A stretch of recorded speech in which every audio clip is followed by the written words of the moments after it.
கடைசி point rod.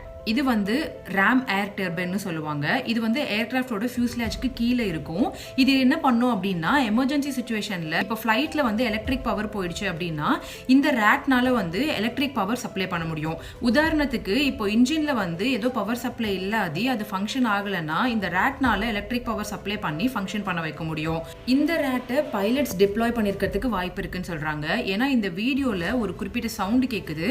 அந்த சத்தம் வந்து இந்த ரேட்னால உருவாக்கப்பட்டிருக்கு அப்படின்னு சொல்லியும் சொல்றாங்க. அண்ட் இதுக்கு ஒரு எக்ஸ்பிளனேஷன் என்ன கொடுக்குறாங்கன்னா இன்ஜின்ஸ்ல ஏதாவது ப்ராப்ளம் வந்திருக்கும், அதுக்காக வந்துட்டு பவர் சப்ளைக்காக இந்த ரேட்டை வந்து பைலட்ஸ் டிப்ளாய் பண்ணியிருக்கிறதுக்கு வாய்ப்பு இருக்குன்னு கெஸ் பண்றாங்க. இதுதான் டெக்னிக்கலா நடந்திருக்கிறதுக்கு வாய்ப்பு இருக்குன்னு நிறைய எக்ஸ்பர்ட்ஸ் அண்ட் பைலட்ஸ் வந்து கெஸ் பண்றாங்க. இன்னொரு சைட்ல ஏர் இந்தியாவோட பிளைனை மெயின்டைன் பண்ணது ஒரு டர்க்கிஷ் டீம்னு சொல்றாங்க. அண்ட் ரீசெண்டா இந்த ஜியோ பொலிட்டிக்கல் ப்ராப்ளம்னால, அதாவது நம்மளுக்கும் பாகிஸ்தானுக்கும் ப்ராப்ளம் வந்தப்ப டர்க்கி வந்து பாகிஸ்தானுக்கு சப்போர்ட் பண்ணாங்க, நம்ம எல்லாருக்கும் தெரியும். ஸோ இந்த மாதிரி பிரச்சனைகள்லாம் வந்தனால ஏர் இந்தியா வந்து ரீசெண்டா இந்த டர்க்கிஷ் டீமை ஷிஃப்ட் பண்ண போறாங்கன்ற மாதிரி நியூஸ் கொடுத்திருக்கிறதெல்லாம் என்னால வந்து வாசிக்க முடிஞ்சது. இந்த மாதிரி பிரச்சனைனால கண்டிப்பா இந்த மெயின்டெனன்ஸ் பண்ண டர்க்கிஷ் டீமையும் வந்து கொஸ்டின் பண்ணணும்னு சில பேர் வந்து சொல்றதையும் பார்க்க முடிஞ்சது. இன்னொரு சைடில் போயிங் எடுத்துக்கிட்டோம் அப்படின்னா போயிங்க்கு வந்து இது புதுசு கிடையாது. இந்த மாதிரி நிறைய இன்சிடென்ட்ஸில் அவங்களோட ஃப்ளைட்ஸ் இன்வால்வ் ஆயிருக்கு. பட் ஆனால் போயிங் 787 ட்ரீம் லைனருக்கு இதுதான் ஃபர்ஸ்ட்டு. இந்த ஏர் இந்தியாவோட பிளைன் வந்து Boeing 787 Dreamliner 787 Dreamliner ஆக்சிடென்ட்டுக்கு உள்ளாகிறது இதுதான் முதல் முறையா. பட் மற்ற டைப் ஆஃப் ஏரோப்ளைன்ஸ் எல்லாம் போயிங்கில் நிறையவே வந்து இந்த மாதிரி ஆக்சிடென்ட்டை சந்திச்சிருக்கு.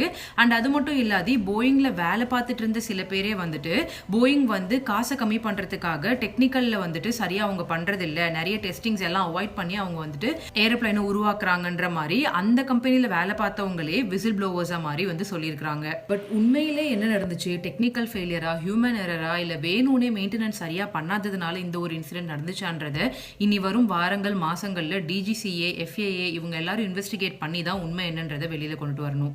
ஒரு நல்ல விஷயம் ஏரோப்ளைனோட டெயில் பார்ட் வந்து நம்மளால அந்த பில்டிங்ல பார்க்க முடியுது. ஸோ பிளாக் பாக்ஸை கண்டிப்பாக நல்லபடியாக ரெக்வயர் பண்ணிடுவாங்கன்னு நினைக்கிறேன். கண்டிப்பாக இன்னும் வரும் நாட்களில் என்ன எக்ஸாக்டாக நடந்துச்சுன்றதுக்கு எக்ஸ்பிளனேஷன் ஏர் இந்தியா சைட்ல இருந்தும் நம்மளோட கவர்மெண்ட் சைட்ல இருந்தும் கொடுப்பாங்கன்னு நினைக்கிறேன். உண்மையில என்ன நடந்துச்சுன்றதை நம்ம வெயிட் பண்ணி தான் தெரிஞ்சுக்கணும். ஏர் இந்தியாவை ஓன் பண்ணிட்டு இருக்க டாடா குரூப்ஸ் இது எல்லாத்துக்கும் ரெஸ்பான்சிபிலிட்டி எடுத்துக்கிட்டு ரொம்பவே வந்து ப்ராப்பராக ஹேண்டில் பண்ணிட்டு இருக்காங்க இந்த ஒரு சுச்சுவேஷனை. நம்மளோட இந்தியாவுக்கு இது ஒரு கருப்பு தினம்ன்றதுல எந்த ஒரு சந்தேகமுமே இல்லை. அந்த பிளைன்ல இருந்த பேசஞ்சர்ஸ், மெடிக்கல் ஸ்டூடெண்ட்ஸ், அது மட்டும் இல்லாத அதில் இருந்த க்ரூ மெம்பர்ஸ் அண்ட் அவங்களோட ஃபேமிலி எல்லாருக்குமே என்னோட இரங்கலை தெரிவிச்சுக்கிட்டு நான் இந்த வீடியோ முடிச்சுக்கிறேன். இந்த மாதிரி வேற ஏதாவது வீடியோ பற்றி பேசணும்னா கமெண்ட் செக்ஷனில் சொல்லுங்க. அண்ட் இன்னும் நம்மளோட சேனலை சப்ஸ்கிரைப் பண்ணல அப்படின்னா இந்த மாதிரி நியூஸஸ், ஏர்க்ராஃப்ட் ஃபேக்ட்ஸ் எல்லாம் தெரிஞ்சுக்கிறதுக்கு சேனலை மறக்காம சப்ஸ்கிரைப் பண்ணிக்கோங்க. வேற ஒரு வீடியோவில் சந்திக்கிறேன். Until then, this is me, Vaskir Renraj. Bye bye. Take care.